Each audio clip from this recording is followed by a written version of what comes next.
For the letter.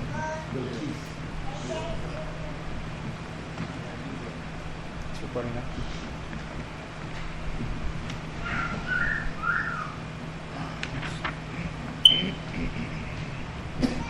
Okay, Surah.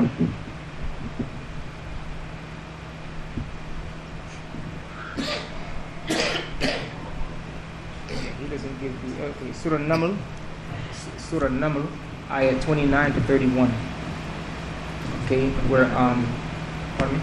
29 to 31. Right, 29 to 31.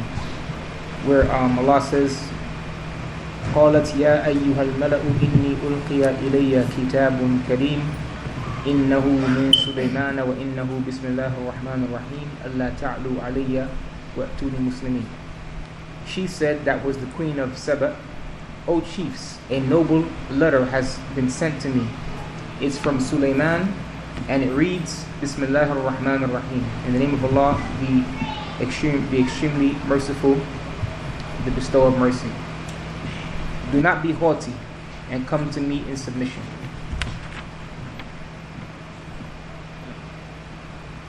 Right, in the name of Allah, the bestower of mercy, the extremely merciful. So that's the dalil. That's the example of Sulaiman. When he wrote the letter to Saba, to the queen of Saba, he started with Bismillah ar-Rahman ar-Rahim.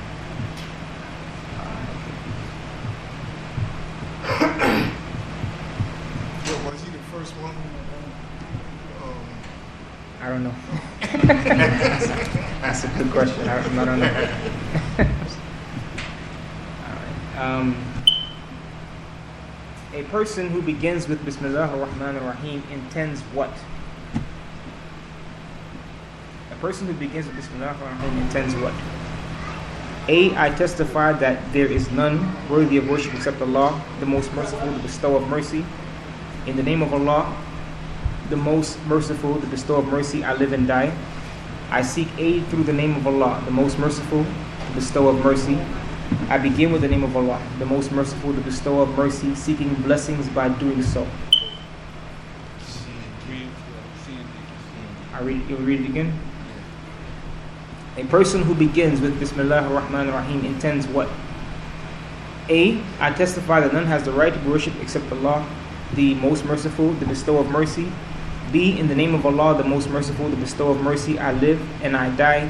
C. I seek the aid through Allah, the most merciful, the bestower of mercy. D. I begin with the name of Allah, the most merciful, the bestower of mercy, seeking blessings by doing so.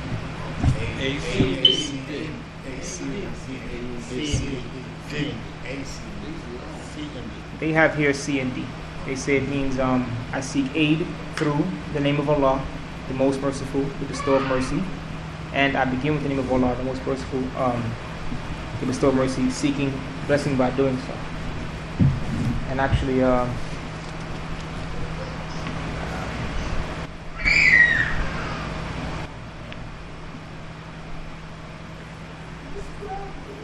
that's in the book also. If you that's in the book also under the explanation of Bismillah ar-Rahman.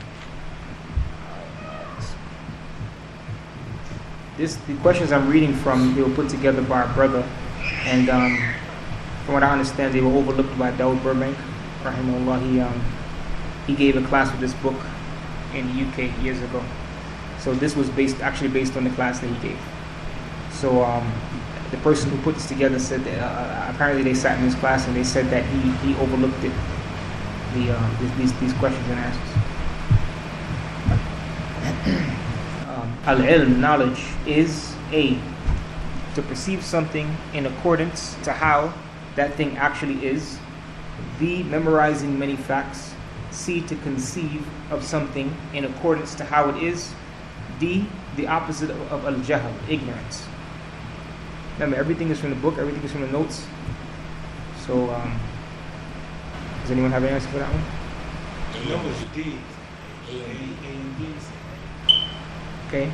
Anybody else? Read the question. Okay. The Imam, when the Imam... Need another chair? No, I'm good. Okay. Al-ilm, knowledge is to perceive something in accordance to how that thing actually is. A. B. Memorizing many facts. C. To receive something, to conceive something, to conceive of something in accordance to how it is. D. The opposite of al-jahl, ignorance.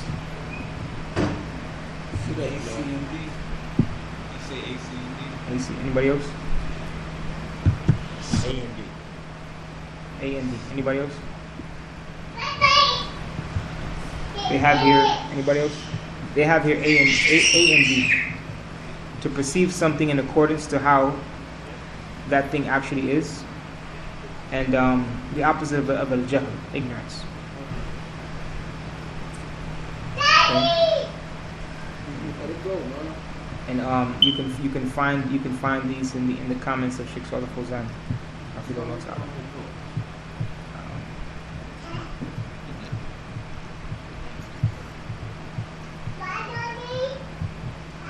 The meaning of an action being mubah, permissible, is that A. The person who performs this action is punished. B. There is no punishment for the person who does not perform this action. C. The person who leaves this action is punished. D. There is no reward for performing this action. What was A? Repeat. A was the person who performs this action is punished. B. There is no punishment for the person who does not perform this action. C. The person who leaves this action is punished. D. There is no reward in performing this action. What was the action again? The question is, what the meaning of an action being mubah, permissible? Pardon me? You said permissible? Right. I mean, we all kind of have an idea what permissible means, Yeah. but the ulama have a particular way how they explain it. So that's what they're looking for. So, anybody? A, would it be A and B?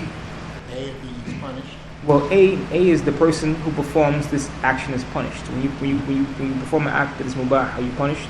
No. So it's definitely not A, right? Pardon me? B is there is no punishment for the person who does not perform this action. There is no punishment for the person who does not perform this action. B is Okay, so B is definitely one. or two, right? Right. In general, a mubah act, the answer is B and D. B and D, okay. In general, there's no reward and there's no punishment. Right. In general. But a mubah act, depending on the intention, you can get reward for it. You understand? Mubah acts, for example, like eating. Eating is a mubah act. Things like this. You understand? But depending on your intention, it could turn into a good deed. Like walking away from something that's haram. Well, walking is a mubah act, right? But depending, your walking could be haram, your walking could be wajib, your walking could be, you understand? If you walk into the jama'ah, it's time to pray in congregation, like this. That would be an example of your walking being wajib, right? Like this, right? Inshallah, this is what we're gonna today. I just wanted us to just review because it's been a month. So we need to, before we bring in new material, let's try to refresh and what we did, and then next week we'll bring some new. What do you say? MashaAllah. Okay. The ilm, knowledge mentioned by the Imam here, A refers to knowledge of politics. B refers to knowledge of Allah's Sharia. C is not obligatory for women to gain. D is obligatory for the poor people as well as the rich people to gain. The ilm, knowledge mentioned by the Imam here. This comes from the chapter where he said the book begins, he said, Bismillahir Rahmanir Rahim, in the name of Allah, the extremely merciful, the bestower of mercy. اعلم رحمك الله أنه يجب علينا تعلم أربع مسائل. Have knowledge, may Allah have mercy upon you, of the fact that it is obligatory upon us to learn 4 matters. Then he says, Al-ilmu وهو معرفة الله ومعرفة نبيه ومعرفة دين الإسلام بالأدلة. He says the first one is knowledge, and that is knowing Allah, knowing His Messenger, and knowing the religion of Islam with its proofs. So when he says knowledge here, the question is, the ilm mentioned by the Imam here refers to A, knowledge of politics, B, knowledge of Allah's Sharia, C, it is not obligatory for women to gain, D, is obligatory for the people as well, for the poor people as well as the rich people to gain. What is the Imam referring to when he says knowledge? Knowledge of the Sharia. D and D. D and D. I mean, it's not obligatory for you to know all of the Sharia. Right. B and D is the correct answer on this one. Refers to knowledge of Allah's Sharia, okay, and this knowledge is obligatory upon the rich and the poor.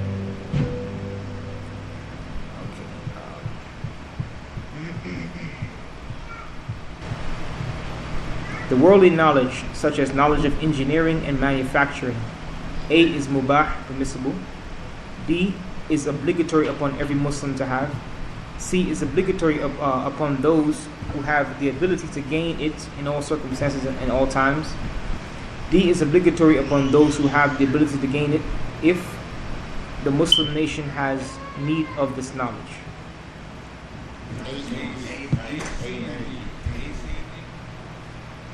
Okay. A is something permissible. So we already went through what is permissible. So knowledge of the dunya, worldly knowledge, the original principles is that it is permissible, right?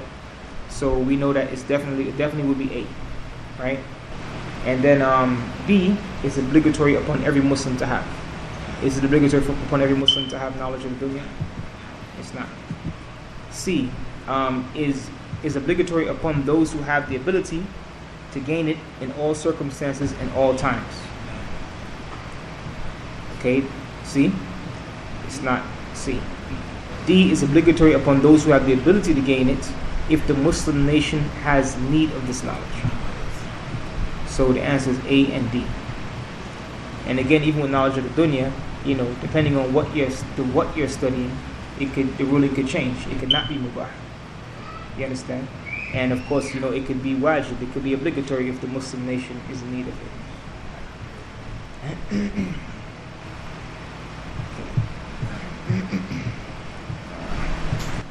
A person comes to know his Lord through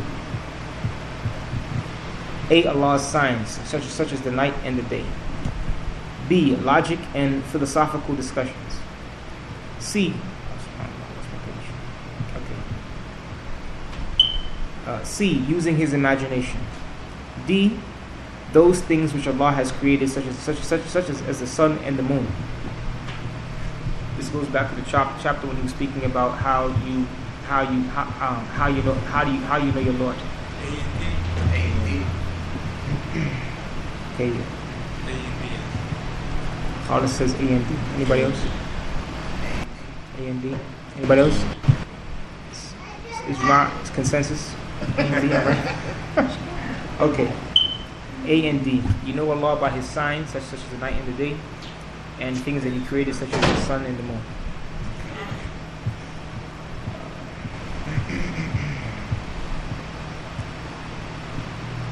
With regards to Islam, in its general meaning, A, it is the religion of all the messengers. B, it was the religion of whoever followed the messenger the messenger whom Allah sent to them. C, that it is possible that someone from earlier times committed shirk, and that would still consider him to be a Muslim. D, that there were a small number of prophets sent by Allah whose religion was not Islam. With regards to Islam, in its general meaning, A, it was the religion of all the messengers. B, it was the religion of whoever followed the messenger whom Allah sent to them. C, that it is possible that someone from earlier times committed shirk, but that would still consider him to be a Muslim. D, that there were a small number of prophets sent by Allah, whose religion was not Islam? Say A and B. A and B. Consensus on that one too? A and B. The answer is A and B. It was the religion of all the messengers. It was the religion of whoever followed the messenger whom Allah sent to them. Okay?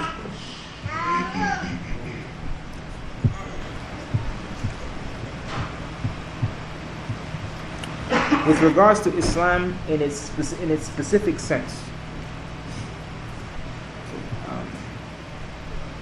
A, it includes the religion of the Jews and Christians, but not the Hindus. B, that in our time there are 73 different parts which lead to achieving paradise. C, that it refers only to the religion of Muhammad sallallahu alaihi wasallam. D, that loving Allah necessitates following Muhammad sallallahu alaihi wasallam. With regards to Islam in its specific sense, A, it includes the religion of the Jews and Christians, but not the Hindus. B, that in our time there are 73 different parts which will lead to achieving paradise. C, that it only refers to the religion of Muhammad sallallahu alaihi wasallam. D, that loving Allah necessitates following Muhammad sallallahu alaihi wasallam.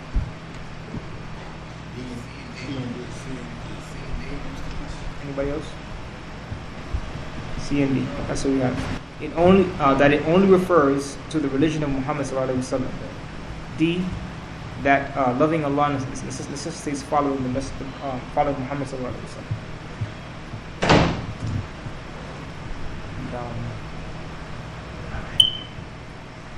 Shaykh Salih Fawzan mentions in his explanation that the meaning of with proofs. This is actually where we ended the last class, the last segment. The meaning of with the proofs is A, blindly following someone else in this. B, proofs from the book and sunnah. C, proofs from the intellect. D, proofs from logic. E, proofs from the fatwa, religious verdicts of the scholars.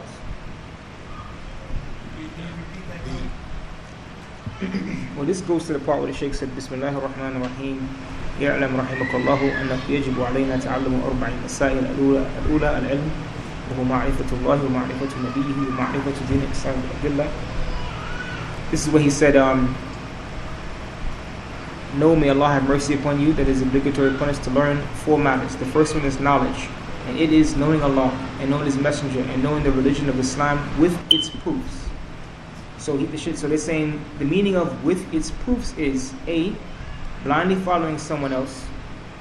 B, proofs from the book and the sunnah. C, proof from the intellect. D, proof from logic. Or E, proof from the fatwa, religious verdicts of the scholars. B and E. B in the last one. B. B and E. B and E. B and E. Is it E? Hmm? B could be possible. B is strong. Yeah, well, they say B. And the reason why is because the book and the sunnah comes before the religious verdicts of the scholars. Because their verdicts are based upon that. Based upon, right. It's based upon that, and it's also based upon their understanding of that. You know, there's some issues in which the difference of agreement is tolerable. You know, because it's some, you know, the scholars have disagreed about it for a while, but it's just based on how they understand. And then there's some issues where it's not tolerable to differ. Now they can only give a fatwa based on Quran and Sunnah. Based on, right. It can't be Exactly. You know, it can't be out of that. Exactly. Based on their knowledge of it. Their study of years. So I'll pull a couple more questions. How long we did about half an hour right now, you think so? Well, I had 10 minutes. I had 10 questions. I figured if we did 3 minutes a question, it would be. But I can bring some more if you want. I have more. Okay. The person who turned away from reading the book of Allah and studying it, A, will be unable to answer the questions in the grave. B, say in his grave that he merely said in his worldly life what he heard other people saying. C, be punished in the grave. Or D, be given the book to read after he has died. The person who turned away from reading the book of Allah and studying it, A, be able to answer the questions in the grave. B, say when in his grave that he merely said in this life what he heard the other people saying. C, be punished in the grave. D, be given the book to read after he has died. C. The one who's what? I didn't get the question. Okay, this comes from the section where he speaks about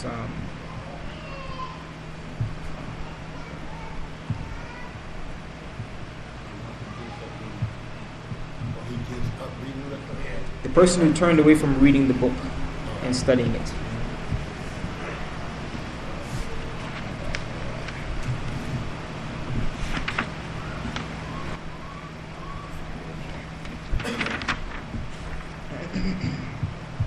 I have to find the page.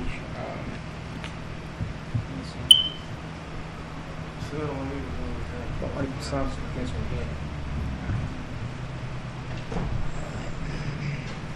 You don't understand that question, Qasim? I understand. You got it now? Yes. All right. Alaikum salam. Okay. Any answers to that one?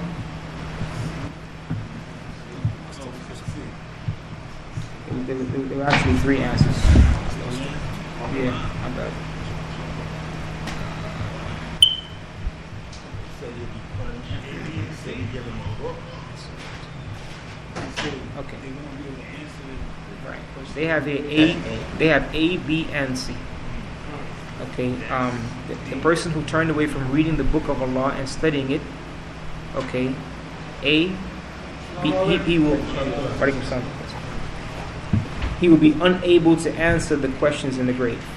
That's number 1. Number 2 is he will say in his grave that he merely said in this worldly life what he heard other people saying. And C, he will be punished in the grave. Okay.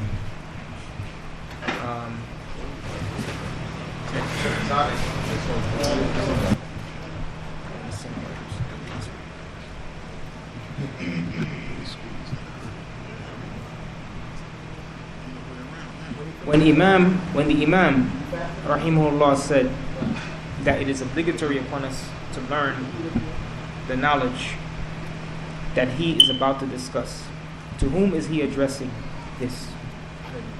See that again? When the Imam rahimahullah said that it is obligatory upon us to learn the knowledge that he is about to discuss, to whom is he addressing this? A, his fellow scholars.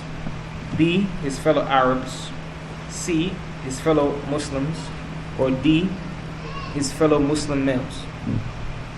When he says it is obligatory upon us, when he says "I'lam rahimakallah," may Allah know, may Allah have mercy upon you, that it is obligatory upon us to learn 4 matters. Who is he referring to when he says us? C. C. Anybody else? He's not referring to his fellow scholars also? Yes. To his fellow scholars. Well, they didn't put. Aren't they Muslim? Nah, they didn't. But they didn't put that. They said the answer is C. You know, but it could be A answer, right? They're all Muslim, right? Yeah. Scholars are Muslim. No. It actually could be A, C, and D. A, C, and D? D is his fellow Muslim males. Oh, it could be all. Right. So when Sheikh Salih Fawzan divides knowledge into 2 categories, he mentions about the second category that A, everyone in the Muslim nation needs to gain this second type of knowledge. B, this includes knowledge of laws related to inheritance, marriage, and trade. C, it is called wajibul kifaya, communal obligation. D, if no one gains this type of knowledge, then all the community is sinful. Repeat. When Sheikh Salih Fawzan divides knowledge into two categories, he mentions about the second category that A, everyone in the Muslim nation needs to gain this type of knowledge. B, this knowledge, this includes knowledge of laws related to inheritance, marriage, and trade. C, it is called wajibul kifaya, communal obligation. D, if no one gains this type of knowledge, then all the community is sinful. This is all of the above. Anybody else? I didn't quite get it. I know You don't get it? I didn't get. I thought Yeah, for you to get, because I'm bringing the questions at random. You would have had to study pretty good. You did this question before. Yeah, I remember. Right. But you said is it obligatory for all the community to know? Right. But no, he's speaking about. You remember in the book he divided the when he spoke about the wajib The wajib. al-aini Ayin. and wajib al-kifaya. Right. He was speaking about the knowledge that's obligatory upon each and every individual, and the knowledge that's obligatory upon the Muslims as a whole. So it says when Sheikh Salih Fawzan divides knowledge into two categories, he mentions about the second category that A, everyone in the Muslim nation needs to gain the second type of knowledge. B, this includes knowledge of laws related to inheritance, marriage, and trade. C, it is called wajib al-kifaya, communal obligation. Or D, if no one gains this type of knowledge, then all the community is sinful. So here, the first category was wajib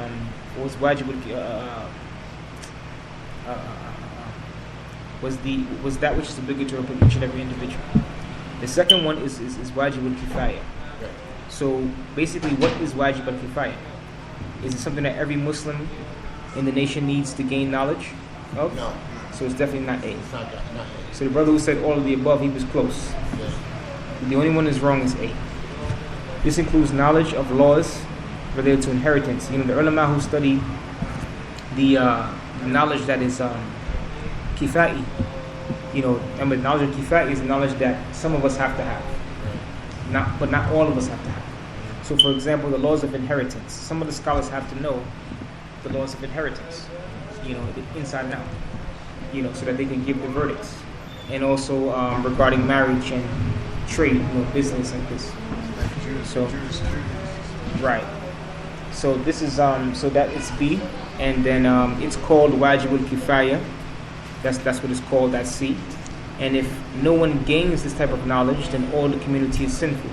If none of the Muslims were to learn about the rules regarding business, the permissible and the impermissible business transactions, the whole ummah would be sinful. Right. If none of the ulama if no one was to learn about the laws of inheritance, basically this knowledge would be it would go away.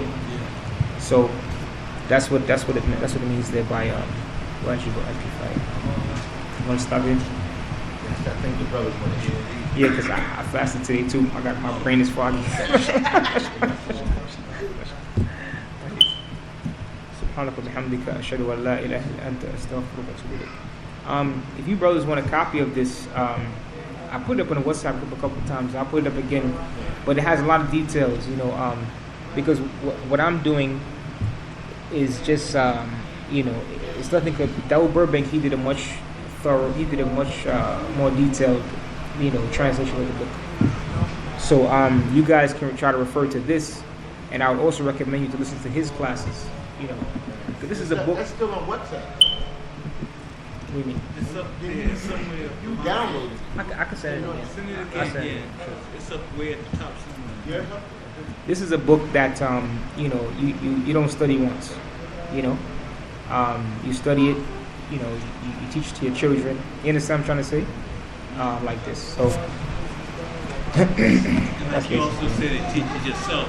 It enhances your own right. self as you teach it. Right. Right. Keep And subhanahu wa ta'ala ashhadu an la ilaha illa anta